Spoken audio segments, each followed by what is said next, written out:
all good things must come to an end. And what came to an end yesterday was the Chicago Bulls winning streak coming to an end against a team that it started off against in the Milwaukee Bucks. We're going to talk about that. We're also going to talk about it and ask the question, is Coby White really playing at an all-star level? And who on this roster deserves to stick around? Do I think is going to stick around, or who's going to be gone when it's all said and done and everything shakes out as we move forward to a new version of the Chicago Bulls? We're going to get into all that and more right after this. You are now tuned in to Chicago Bulls Central, your number one place for all Chicago Bulls news and content.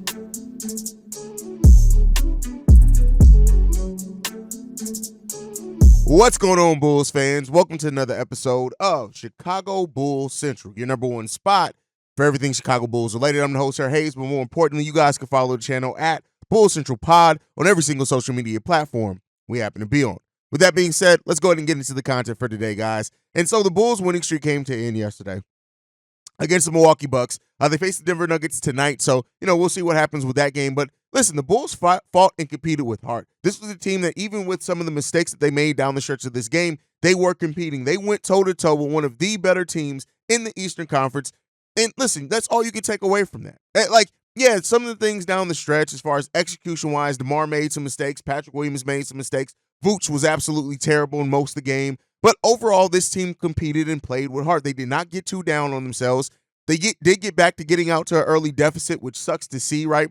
With this team, that's kind of rearing its ugly head back in. Let's hope that it doesn't become a consistent a failure for the Chicago Bulls again. But overall, like I said, the team came in here and it competed with heart, and that's what we want to see the most. I said on the pregame show before the game, it wasn't about the win or loss in this game because the Milwaukee Bucks are a better team than us. It just is what it is. They are a better team. But the Bulls competed and they went toe-to-toe. They fought hard in that game. Like I said, getting out to an early deficit, but even getting that down by 5 points by the end of the first quarter.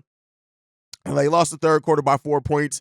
At the end of the day, the only quarter that the Bulls won was the third quarter and the fourth quarter. So they won half those quarters, but then they came back. They didn't take a lead into the fourth quarter, and they competed. And I love seeing a team that's going to get out there and compete. And of course, the two players with the biggest performances in this game was DeMar DeRozan and Coby White. DeMar with 41 points, 11 assists. He made 3 3-pointers in that time. Coby White, 33 points, 6 rebounds, 4 assists from him. He made 6 3-pointers, keeping that streak alive that he has going on.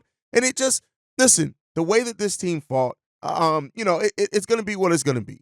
And I just love the fact that we're now having a team that's fighting with the type of heart that we respect and like to see in Chicago. And that's really what it comes down to. The biggest thing in it is when you have a team that's fighting, that's competing, they're going to be able to punch above their weight. And I think that this is a Bulls team that, we still need to see it be a little bit more consistent. They went down to some ugly things in this game. We had some isolation moments and things like that, but it was DeMar trying to save the game. DeMar having a bad fourth quarter overall, but this team came on and did what needed to be done. DeMar only scoring one basket in the fourth quarter, that being the basket that sent us into overtime. There's kind of some synergy there, but Patrick Williams having another big game. Also, his 15 points, 7 rebounds, 2 assists from Patrick Williams, going 6 of 14 from the field, playing some really good defensive moments on top of all of that.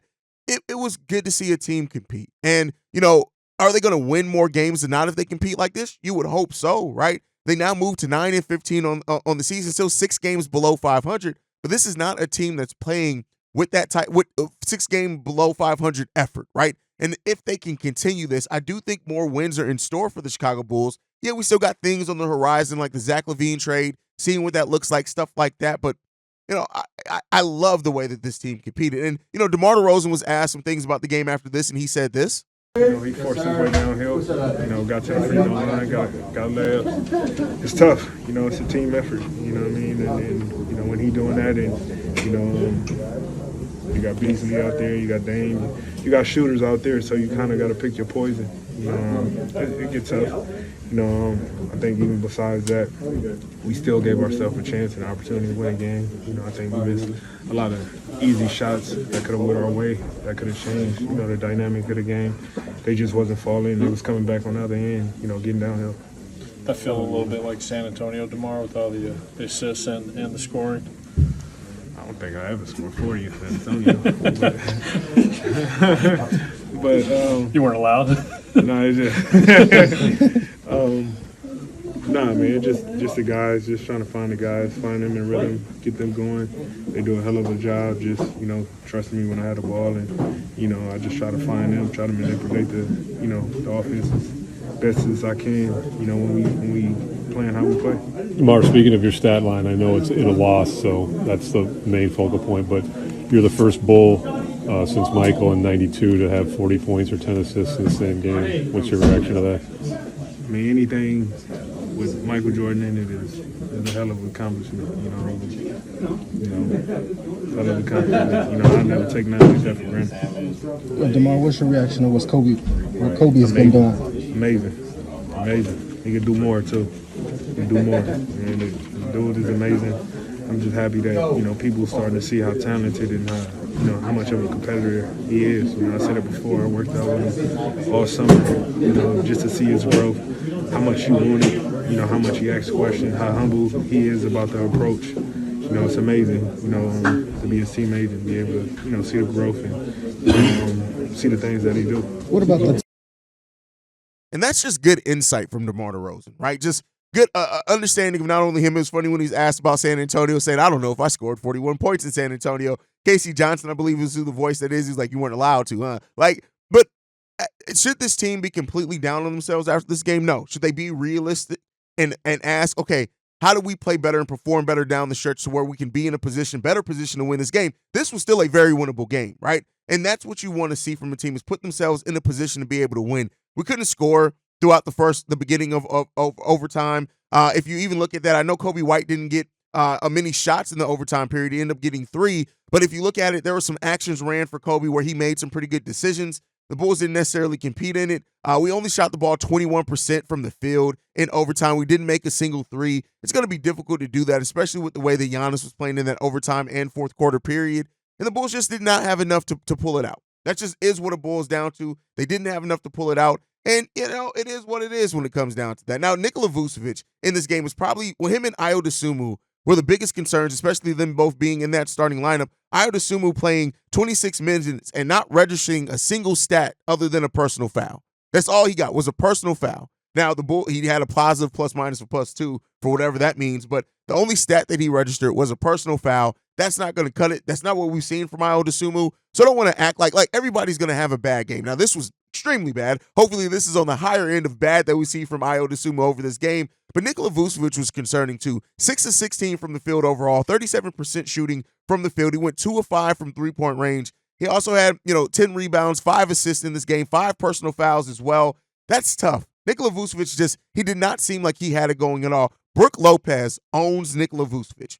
That just is what it is. When Vooch goes up against Brook Lopez, just expect a massacre, because Brook Lopez, I don't know if he's in Vooch's head. I don't know if he just matches up well via the physicality, things like that. But it's not much that Nikola Vucevic could do against that. And Andre Drummond in this game as well, he had 16 rebounds in 14 minutes, which was good to see. He also chipped in 9 points, but he was 3 of 12 from the field, and a lot of those rebounds came off his own misses. It is what it is when it comes down to that. You also got, it was some tough things. Torrey Craig fouled out in this game, I think, which was important down the stretch as well, not having Torrey Craig and his defense out there. But overall, listen, more positives I think to take from this team, because this is not a game that the Bulls theoretically should have been in, but they were. They fought, they competed, and that goes to show when this team fights with the way that they do, they can compete with anybody. And we got to hope that continues as well. The Bulls didn't get the points off turnovers that they're used to getting. Only 8. We lost that battle as well. The rebounding battle we actually won, which is a key point in trying to face off against the Milwaukee Bucks and why the Bulls were able to stay in this game. Second chance points, we got 21 second chance points as well in this game. Those are things that are all solid for the Chicago Bulls team. Didn't really get a huge production off the bench as far as points-wise. But like I said, Coby and DeMar were in such a good rhythm. The one thing in this game as well, down the stretch, there are a lot of Bulls fans that are questioning, should the Bulls have been playing to win the game and running an option for Coby White to get a three-pointer, or was it the right decision to tie the game, going to overtime when you got a game and a back-to-back when you play tonight? At the end of the day, woulda, coulda, shoulda. They were successful in what they ran. They were in a position to win the game. They just couldn't pull it out.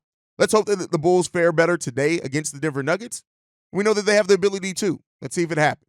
All right, now with that said, there's a lot of talk around Coby White and how he's been playing recently. And you got to start asking the question I was asked on the live stream last night, is Coby White playing on an all-star level? And my immediate response to that was, I don't think so, because being a guard in the Eastern Conference, it's going to be tough to make an all-star game. You also have to have the storylines in that, because all-star voting is as much about storylines as anything else. But then taking some time to really think about it. From last night to coming to record this episode this morning, I had to think, like, the storyline of Coby White, is that not a great storyline? Now, as far as the national media, I don't know how much they've picked up on it. I'm so zoomed in as a Bulls fan that I get all the Bulls news and everything that I kind of sometimes lose the national media side of it. Like, is this a national media conversation? But the story of Coby White this season, and Bulls fans, if we want Coby White to be an all-star, when that all-star voting starts, the double vote days, we got to make people notice with Coby White. But when you talk about the game that he's had, let's just look at the last 10 games, right? So that's even more than the winning streak in the last game. 22 points per game, 4.7 rebounds, 4.6 assists he's doing that in, almost a steal per game in that as well. He's shooting the ball. He's shooting the ball over 50% from the field and 53% from three-point range. Coby White is balling. It just is what it is. Those are borderline all-star numbers. Again, storylines make a big part of that and role. Now, when you look at the last 5 games, it gets even better for Coby White. 26 points per game, 6.4 rebounds per game, 5.6 assists per game. He's doing that on 50% shooting overall from the field and 54% shooting from three-point range, taking 9 3-pointers per game. So it's not like he's having one of those high percentage three-point shooting stretches where it's low volume. He's taking a high volume of three-pointers as well. Coby White is absolutely balling. You got to ask yourself, with the growth and development that Coby White has had, with the storyline around Coby White being a player that, had one of his best seasons last year as far as not on the stat sheet, how he understood the game. He stepped into the starting point guard role. He stepped up hugely and is starting to be that star level output for the Chicago Bulls team. And so he stepped into that scoring void that's left by Zach LaVine, and he's stepping into that and doing it extremely well. Would I like to see Coby White get to the free throw line a little bit more? Yeah, but again, he's not going to get a lot of calls because this is the first year that Coby is being this aggressive, being this type of player, this consistent. We got to see it continue for, as much as he wants consistency, we still got to see it be consistent from him. But Coby White is putting together a season that it's hard not to take notice. And even if he doesn't end up making an all-star, get most improved player votes, us with the Chicago Bulls have to appreciate the growth that Coby White is having in a Bulls uniform. It's always great to see a player on your team grow and develop and stick around. And that's what Coby White is doing. That's what he's showing. The confidence level is through the roof. The confidence in the players around him is also through the roof. And that's why I said what I said earlier, as far as like that first 2-3 minutes in the overtime period, Billy Donovan ran things for Coby White to have the ball in his hands. Now, Coby didn't end up shooting in that, and he made some proper decisions. Would I have liked to see Billy Donovan run more, hey, Coby, this is your scoring? Yes, I would have loved to see that. And I think we want to see Billy Donovan start rewarding Coby White a little bit more in the way that he plays with trusting your young player. You have a young player that is seemingly turning into a star right in front of your eyes. Trust him. Go to him down the stretch. Do those type of things. And we start seeing those type of things where Coby White is making big shots in key moments in last seconds of games, which he did do some in this game as well. But when you start seeing that consistently, that's when Coby White is going to get the storyline buzz of also getting pushed into maybe NBA all-star. I mean, I don't expect him to get voted in as a starter or nothing like that, but like I think that we got to make people take notice of Coby White, because Coby is putting together a season that I, for one, as a fan of his, as a fan of the Bulls, or somebody, like, it's just good to see the storylines around that and the feeling and vibes of having a player grow and develop on your squad. It's important. And Coby White is killing it at that right now. Now, as we're talking about growth and development, one of the questions that I was asked on yesterday's live stream, was already planning into coming in here and talking about this on today's episode, is that the pieces on this team, who stays, who goes, what are the pieces that I think by next season, let's say by next season, the midpoint of next season, are still going to be on this roster. And I want to go through where I think it. So players that I think are absolutely part of the Bulls' future, and I'm going to say why. First up, Alex Caruso. And I think via the bonus episode I dropped yesterday, the Bulls telling teams that Alex Caruso is off limits, I think that signifies that the Bulls are willing to give Alex Caruso an extension. They're planning to. They want him on this team going forward into the future. Are they going to be able to come to extension agreement, we'll end up seeing with that. Next up, Coby White, and that's just for everything that I talked about. Coby White is in front of your eyes, growing into everything that he's hitting his potential and ceiling, and he's not even done hitting that yet. And Coby White is making a leap. Has he made the leap yet?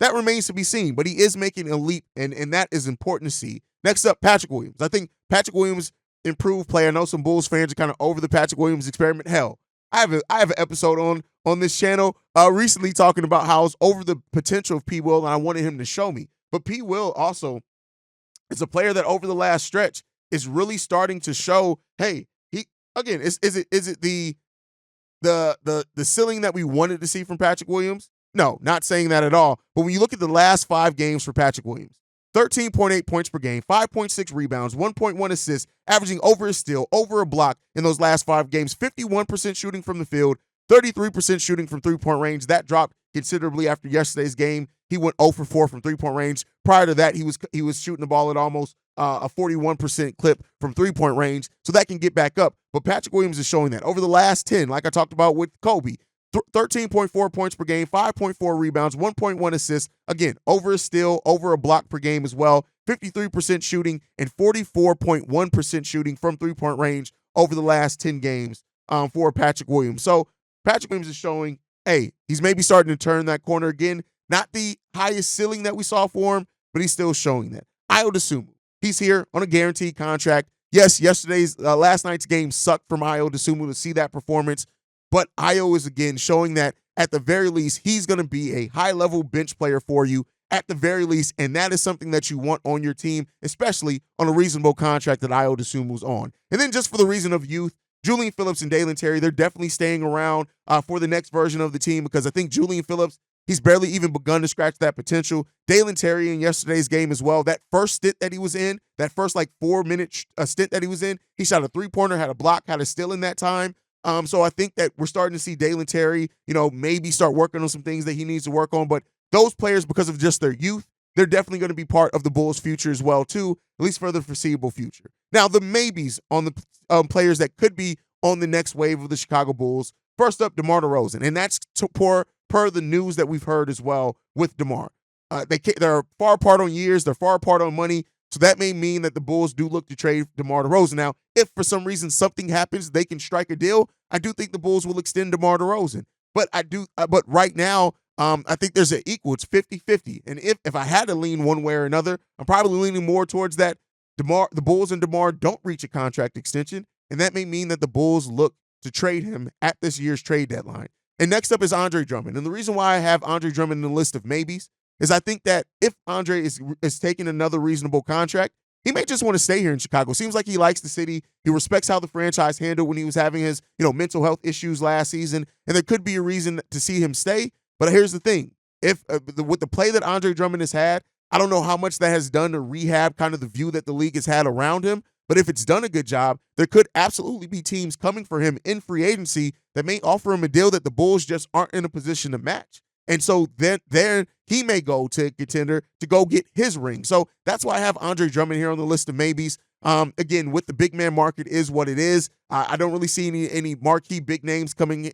Big names are a big man coming in the draft per se, either that the Bulls may draft. So, it depends. We'll see what the Bulls get back in like the Zach LaVine trade. That will kind of make some of this a little bit more clear. But right now, Andre Drummond is going on the maybe list as far as that. Now, the for now list. These are players that I think are going to stick around for now, but don't necessarily mean that they're going to be around for, more than maybe till next season. First up, Nikola Vucevic is on the for now. Yes, he's a guaranteed contract. It's going to be difficult to move. It's more likely than anything he's going to be on this team throughout the end of his contract, just because if the Bulls do draft a young big at some point within this year's draft or next year's draft, if they hold on to their own pick, it could prove difficult for the Bulls to have a big man ready to step into that starting position and be better than Nikola Vucevic. So, Nikola Vucevic is around for now, and that for now could easily turn into for the next 3 years, which I think is the most likely scenario in that.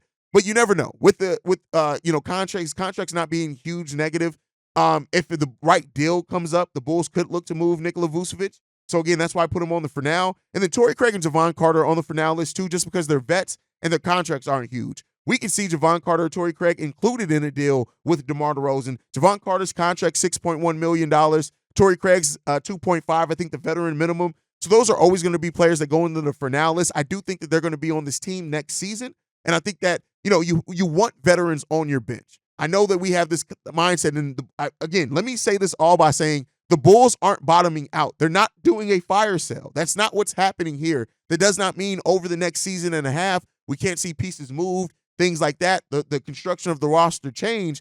But I do think that those are players that, because they're veterans, and you need veterans even on a team that's going younger, you need those veterans who are going to help kind of guide that mentorship. So that, and then have to prove it. Adama Sanogo is proving it right now in the G League. I think at some point he has to prove that he can do that at the NBA level. His time may come next season if Drummond does leave in free agency because of the Bulls, and if they do want to extend Alex Caruso, depending on what Patrick Williams' contract is, we could see Adama Sanogo come in and be given backup big minutes because he's showing, averaging basically 18 and 11 in the G League right now, over a block per game he's averaging. I think at the bare minimum, as a backup big, a big that can rebound, he's averaging 5.5 offensive rebounds and 5.5 defensive rebounds. I think that he's a guy that can carve out a role for himself coming off the bench for the Chicago Bulls if Drum does leave. So he has to prove it, but I do think he is proving it.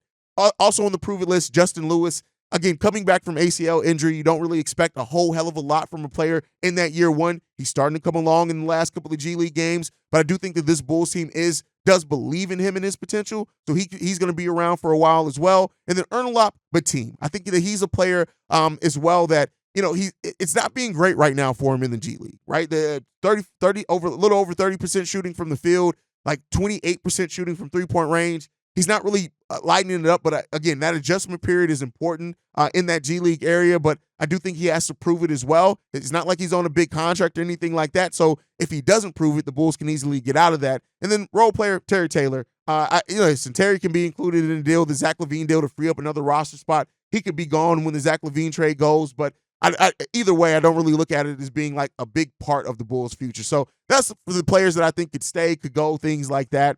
That's my opinion on it, but let me know what you guys think down below. And then we have a game against the Denver Nuggets tonight. And I'm not going to go into an extensive preview of this game. Comes down to it. The Bulls fighting with hustle, heart, muscle. Right? I didn't even want to throw that last part in. If the Bulls come in and compete like they have, rebound the ball well, shoot the ball effectively, go through their offense. Coby DeMar is going to be important. We need a third guy to step up majorly. Vooch has to have a better game. He usually plays pretty well against Nikola Jokic, so I expect Vucevic to have a solid game enough tonight. But the Bulls team has to come in, and they have to be locked in. That's just what it comes down to. And yes, it's a second of a back-to-back. You got to avoid not having that energy. I think they're going to Denver, or are we at home? But I think that, the Bulls got to come in, and they just got to be able to take care of business and execute that. And if they can, we'll see. We are at home, so that's a good thing. We're at home. Don't have to go to the high altitude in Denver. The Bulls can take care of business on their own home court. They just got to give that heart. The United Center is going to be rocking if they give that heart, and then ride that into defeating the current reigning NBA champion. So let me know your thoughts on everything, as always, down below. Make sure you're following the show at Bulls Central Pod. You can send us any feedback, questions, comments, concerns, bullcentralpod@gmail.com. And then lastly, if you want to leave a text message and our voicemail, the number to do so, 773-270-2799. We are the number one spot for everything Chicago Bulls related, thanks to you guys. And like I like to end every episode on, go Bulls. Love you guys. See red if you can, y'all. Peace. This has been a presentation of the Break Media.